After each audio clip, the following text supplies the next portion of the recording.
Hi everyone, I'm Linda Reimer, one of the librarians at the Southeast Steuben County Library, and welcome to Library Connections, our weekly readers, listeners, and viewers advisory videocast. Enjoy. Library Connections number 8, hosted by SSCL librarian Linda Reimer. This videocast is being recorded on Thursday, June 25th, 2020.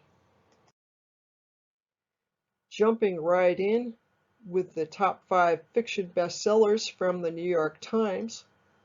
At number 1, 28 Summers by Ellen Hildebrand. A relationship that started in 1993 between Mallory Blessing and Jake McLeod comes to light while she is on her deathbed and his wife runs for president. That sounds suspenseful. At number 2, Where the Crawdads Sing by Delia Owens. In a quiet town on the North Carolina coast, back in 1969, a young woman who survived alone in the marsh becomes a murder suspect. At number 3, Camino Wins by John Grisham. The line between fact and fiction becomes blurred when an author of thrillers is found dead after a hurricane hits Camino Island. At number 4, The Vanishing Half by Britt Bennett. The lives of twin sisters who run away from a southern black community at age 16 diverge as one returns and the other takes on a different racial identity, but their fates intertwine, and fate is like that. And at number 5, The Summer House by James Patterson and Brendan Dubois. Jeremiah Cook, a veteran and former NYPD cop, investigates a mass murder near a lake in Georgia. That sounds suspenseful too. And moving right along to the New York Times top 5 nonfiction bestsellers for this week.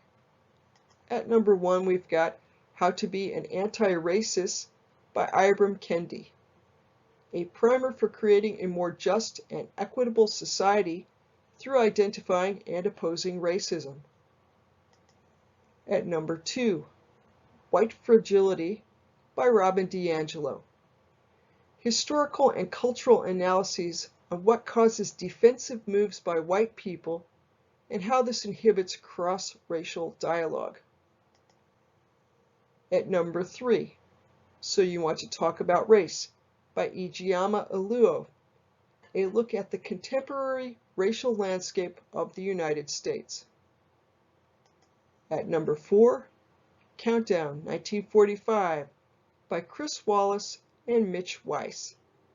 The Fox News Sunday anchor gives an account of the key people involved in and events leading up to America's attack on Hiroshima in 1945. And to round out the top 5, we've got The Color of Law by Richard Rothstein, an examination of the ways in which the government caused residual segregation through racial zoning and other systemic practices. And moving along to our first weekly reading recommendation for this week, we've got The Crystal Cave Trilogy by Susan Wittig Albert.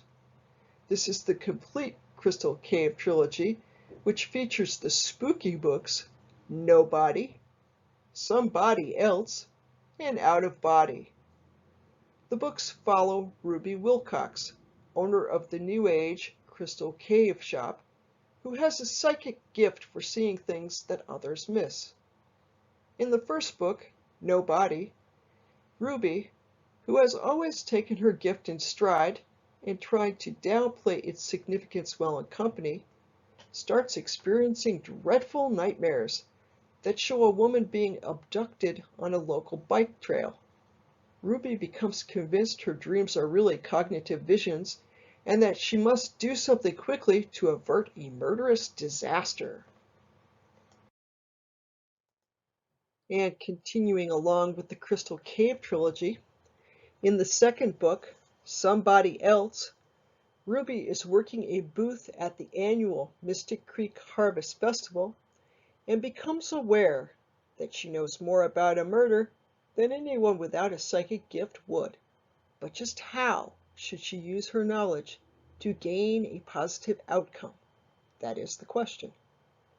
And the third book, Out of Body, is set during the Halloween season, while Ruby is furiously busy at her shop, the Crystal Cave.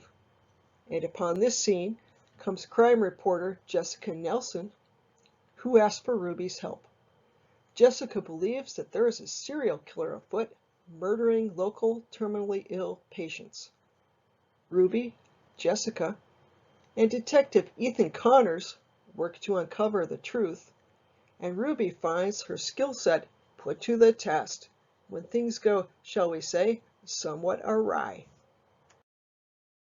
And moving on to our second suggested read of the week, I'm actually going to read for you the publisher's weekly review of the book. It's called Mexican Gothic. It's by Sylvia Moreno Garcia, and it's gotten great reviews. And this particular one it's just delightful. It's just a delightful review. It's wonderful. So here goes. Moreno Garcia's energetic romp through the Gothic genre is delightfully bonkers. In the 1950s, Naomi, a flirtatious socialite and college student, travels from Mexico City to rescue her cousin Catalina from the nightmarish high place, a remote Mexican mountain villa. Catalina has recently married the chilly, impervious, and seductive Virgil Doyle, heir to a now defunct British silver mining operation.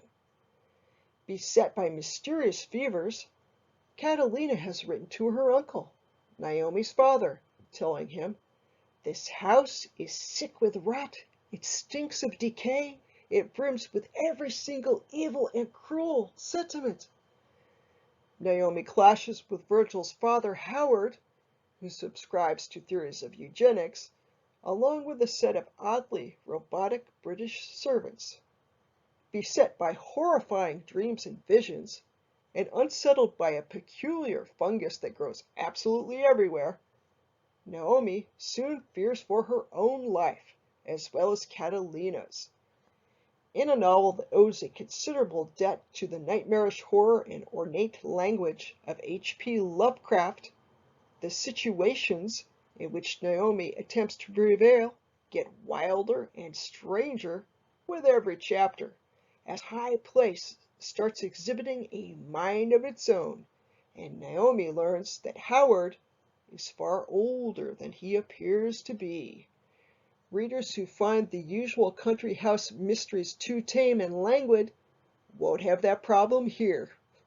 This one is certainly going to be a suspenseful Gothic read and delightfully bonkers. How wonderful. Just wonderful. That is definitely on my reading list as soon as I can get to it. So moving along to our suggested streaming recommendations for the week. The first one is a movie. This is available now through Prime Video. It's called Fast Color. It's set in a dystopian near future and opens on a parched Midwest in a time when water has become scarce and is the currency of the times. In this future, Ruth is a young woman with strange inherent abilities who left her daughter Lila with her mother Bo years before. Ruth decides to return home as an 8-year-long drought makes water even more scarce. She returns to a mother who doesn't approve of how she is living her life and a daughter who doesn't remember her. It doesn't take too long to discover that in this family, inherent superhuman abilities are also inherited superhuman abilities. And of course, superhuman abilities are, as usual, sought by the government. And upon this setting, the family story unfolds. If you haven't seen it, this is a great film with really cool characters. I like character studies, so features that too. Moving along to our streaming recommendation number 2, Prehistoric Road Trip, available on PBS. Join Emily Grassel for a summer road trip through America's dinosaur country on a search for mysterious creatures and bizarre ecosystems that have shaped the Earth. New episodes come out on Wednesdays and then are available on demand. Episode 1 is available now. It's called Welcome to Fossil Country, and we travel with Emily through billions of years of Earth's history to meet some of its earliest life forms, from primitive bacteria to giant reptiles and many surprising creatures in between. So Prehistoric Road Trip is a road trip to take. And a follow-up streaming suggestion: in a previous Library Connections episode, I mentioned the series Dark, which is available on Netflix. They created this series with the idea being that the complete story would be told in 3 seasons, and the 3rd season is available on Netflix this Saturday. If you're not familiar with it, Dark is set in the fictional town of Winden, Germany, and opens with a high school student named Jonas returning to school in the aftermath of his father's unexplained suicide. The first episode also reveals that another high school student has gone missing, and the series, which is indeed a combo science fiction thriller mystery series, then reveals layers of secrets kept by 3 generations of 4 local families. The series is a great character study with an added element of time travel thrown in. And that description is of the first season. There are 3. The first 2 are available now, the 3rd coming Saturday, and I can't wait. I know what I'll be doing Saturday, watching Dark Season 3. And the Blast from the Past streaming suggestion for this week is West Side Story, the Leonard Bernstein and Stephen Sondheim version of Romeo and Juliet in an updated setting of early 60s New York City. This film is a classic and won 10 Academy Awards after its initial 1961 release. So if you haven't seen it, now is a good time to watch it. And if you have seen it, now is a good time to watch it again. Our first audio recommendation for this week is called The Goblin Emperor by Catherine Addison. The death of Emperor Vernetchable and his 3 eldest sons in an airship crash lands his youngest and ill-favored son, Maya, on the throne. Half-goblin, Maya Drajar is 18 years old and was banished from the court as an infant, and he hasn't a clue about how to be an emperor. When Maya arrives at court, he is met with racism and hostility from some corners, including from his father's Lord Chancellor Shavar, but his kind and fair treatment of matters brought before him slowly gains Maya's support and acceptance from others. As Maya begins his reign, it is discovered that the air crash that killed his father and brothers was no accident. But just who murdered the Emperor Vernetchable, and why? A question Maya is determined to answer, both for his safety and as a responsibility he has shouldered as the new emperor of the Elflands. Drama ensues. Catherine Addison is a pseudonym of the author Sarah Monette, and she has created a terrific character study with the Goblin Emperor. And she has also fully fleshed out the world of the Ithilrols, so that as Maya learns about the rich history and culture of his people, we the readers are treated to that information too. The book is set in a fantasy world, but really is a character study with fully drawn characters large and small, and I highly recommend it. The audiobook version is available through Overdrive, and the narration is spot on. So it's a great summer listen. Our second audiobook recommendation of the week is This Is What America Looks Like: My Journey from Refugee to Congresswoman, written and read by Ilhan Omar. Ilhan Omar was born in Mogadishu, Somalia, the youngest child in her family. When she was 8, war broke out in Somalia, and subsequently gunmen attacked the compound where young Ilhan and her family were living, and they were forced to flee. First, the family landed in a refugee camp in Kenya, where young Ilhan saw firsthand the true meaning of the words hunger and death. 4 years later, the family was able to emigrate to the United States. When Ilhan arrived in the U.S., she was 12 and didn't speak English. Her family settled in Minneapolis, Minnesota, where she went to school and grew determined both to make the most of the opportunities she found in the U.S. and to help others make the most of their opportunities too. She learned English, went to school, caught up with others in her age bracket, and began to question stereotypes and build community connections. Ilhan first entered the political sphere when she was 14 and translated for her grandfather at a Minnesota Democratic farmer-laborer meeting. When she was 17, she became a U.S. citizen and continued building community connections and working towards effecting positive change. And in 2018, Ilhan was elected to the U.S. Congress, representing Minnesota's 5th congressional district. Ilhan's story is the classic American tale of immigrating to the U.S., looking for a better life, and pursuing one's dreams. Ilhan has done so and achieved great things, and she's not even 40 yet. Moving along to our odd duck recommendations of the week. And my odd duck recommendation for this week is to have a nostalgia party with YouTube. Probably almost everyone is familiar with YouTube, but if you're not, it is a website found at youtube.com. You don't have to write that down because there's going to be a video clip at the end of this that will show you. YouTube features what they call user-generated content, and that means that anyone with a YouTube account can create and upload videos to the site.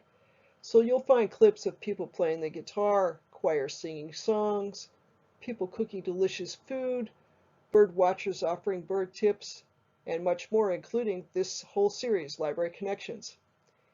And YouTube is very popular, and most people know about it. However, many people don't realize that the site also features great pop culture and historical clips from the past. For example, you can watch the Beatles on The Ed Sullivan Show, watch Neil Armstrong step on the moon, watch President McKinley's 1901 funeral, and see the real King George VI make a speech. That and much more. And of course, YouTube also features modern-day videos from most current politicians, artists, authors, musicians, etc. And as seeing is believing, here is a short video showing you some cool examples. So here we are on the YouTube site, found at youtube.com, and I'm going to show you a couple of clips, and just to listen to those clips because I don't want to, infringe on copyright, so if it's less than like 3 seconds, we're good. I'm going to start off by showing that I'm a Gen Xer, and this is the theme to the Magic Garden, which I'll play just a little bit for you. Come along, if you please, sing. So that's really cool. From a historical perspective, this is part of President McKinley's funeral. There are 3 clips to this. This is the first one. This is from the Library of Congress, and there's no sound, but it was recorded in 1901. And it's very cool to watch this because the soldiers, they look much closer to scratch that, Civil War soldiers. But of course, if you think about it, they would have been in 1901. They're closer to the Civil War than we are today, so it's really cool to watch that. I'm not going to play the whole thing, obviously, but very neat. There's President Roosevelt's funeral on YouTube as well. There are a lot of short video clips from the golden age of Hollywood. That one's Mickey Mouse, The Haunted House from 1929, always a personal favorite. All kinds of music stuff, past and present. Here's Duke Ellington. And that probably was really loud, sorry about that, but it's great to see Duke Ellington. There's all kinds of nature sounds video and relaxing video clips on YouTube. One of my favorites is to fall asleep type stuff. Ocean waves for deep sleep. A search for that will bring you a bunch of ocean waves. I have YouTube on my smart TV, so I can put this up while I'm reading my book and have relaxing sound of ocean waves in the evening. And of course, that's all it is for 8 or 12 hours, but it's pretty cool. There are clips from things. Here's part of Greece. You'll recognize the song, Summer Nights. Had me a blast. Whole lot of fun. Another historical, cultural type thing. This is the first episode of The Tonight Show from 1954 with Steve Allen. Petey Gourmet, Steve Lawrence, Pat Marshall, Andy Williams, the music of Skitch Henderson. And they get there eventually where you see Steve Allen, but I'm not going to go on forever. And there's a bunch of Rowan and Martin's laugh-in clips. A lot of fun, a lot of tongue-in-cheek humor over, shall we say, what would have been risque comments at the time. I don't know if that's the right word, you know, like, well, watch it, you'll find out.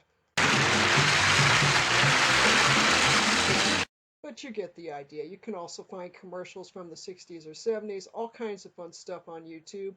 Check it out. Moving on to our cute cat photos for the week. I've got 2 this week, and I also have a photo here that I think I'd call What Is It? So the cute cat photos show at top left, there's my trio of cats, Winston, Jules, and Piper, relaxing yet again in their favorite spot on my bed.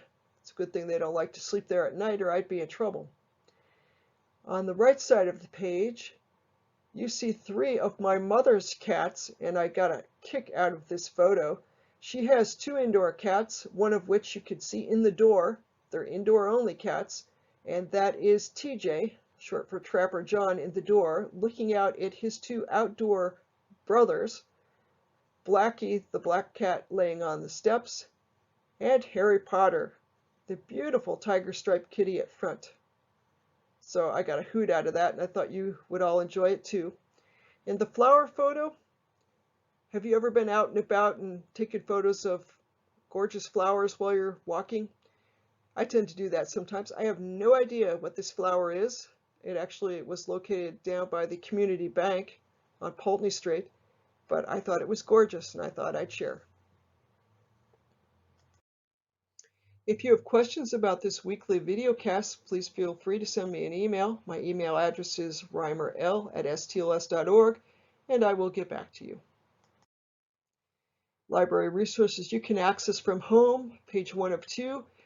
Briefly, you see here the website for the library, the Southeast Bend County Library site, the digital catalog, which can be accessed through the website, so you can download content to your computer, and of course there's an app for that, and the reference desk online forum. So if you have reference questions, you can call, but you can also submit questions electronically.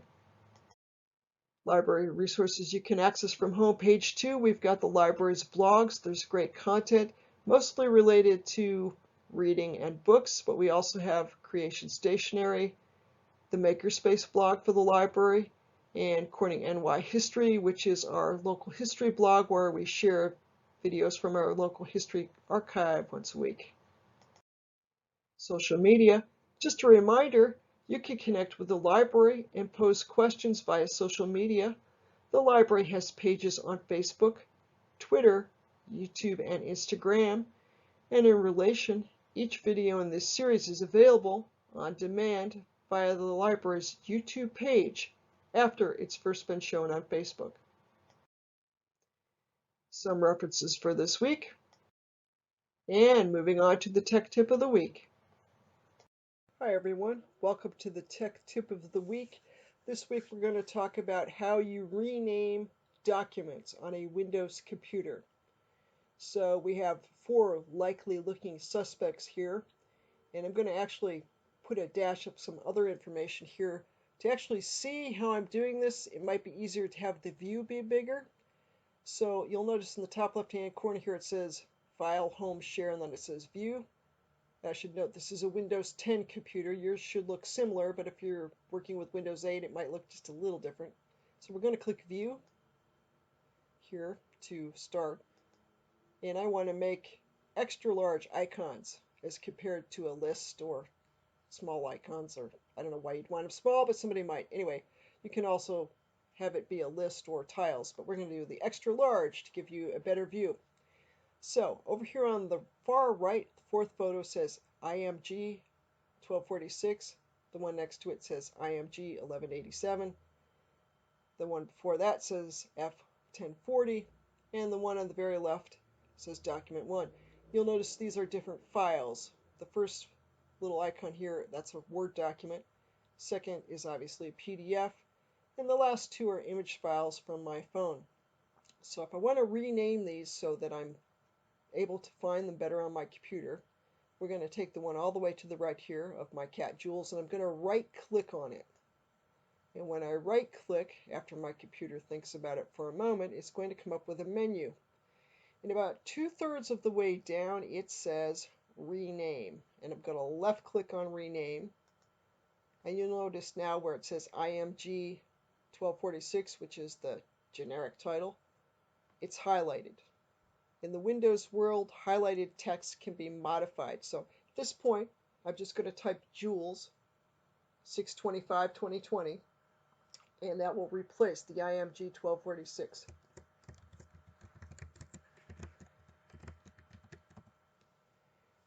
And then you'll see it still has a flashing cursor in the box to the end of the 2020, so I'm just going to click below the photo in the white area here, and that's it.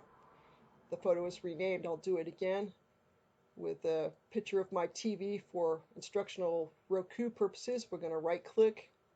2/3 of the way down it says rename. And then I'm going to type in Roku TV 6/25/2020. You wonder why I'm putting the date in there, as you may know. But just FYI for anyone that doesn't, you can't have two photos that have the exact same name. So if I have multiple photos of my cat Jules that I'm saving, they can't all just say Jules, because the computer will come up and say, nope, I've already got one of those. You have to name it something else. So again, I've retitled this, and then just below it in the white area, I'm going to click, and that will tell the computer, okay, I'm done, that's the title. This PDF is actually a 1040 form, just to have something to download to show you. And some people wouldn't care whether or not they rename that. But for me, I have to say the fact that the F is crammed in with the 1040, that's not proper English. That makes me nutty. So you got to click on it, select it first. You'll see how I was clicking and I wasn't getting the whole menu. So if you do something and you don't see that whole menu, just try left clicking again. Now I'm going to click rename, and I'm going to put 1040 form and click below that to have that take that title. And lastly, on the Word document here, right click again right on the icon and left click on rename. And I'm going to say my document because this is just actually a blank document that I created, but you could have it say whatever you wanted to. And again, 6/25/2020, and then left click below that in the white area. And there we go. We've renamed those 4 documents. And that's the tech tip of the week. And that's it for this week. See you next week with another episode of Library Connections. Be well.